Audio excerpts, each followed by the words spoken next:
yoyinki boy badavlat bo'lib ketgandan keyin, cho'ntagida puli ko'payib ketgandan keyin, zo'r mashinalarni minib, uyini qasr qilib qurib bergandan keyin sabr to'g'risida, kambag'allik fazilati haqida hamma ham gapiraveradi, hamma ham dars o'taveradi. Chunki uni qalbi xotirjam, puli bor, qarzi yo'q, muammosi yo'q.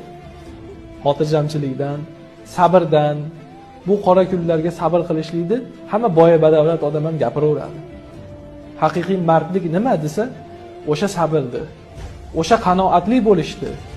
Boriga shukr qilib, yo'g'iga sabr qilishlikni kambag'al odam, o'sha boshiga musibat tushib turgan, o'sha cho'ntagida puli yo'q odamlar, o'shanaqangi qimmatbaho mashinasi yo'q odamlar aytsagina maqsadga muvofiq bo'ladi.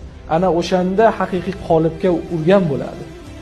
Chunki qorni to'q odam qorni och odamga bemalol aql o'rgatadi, sabr qilgan. Bir kun emas bir kun sen ham taom yeysan, qorning to'yadi.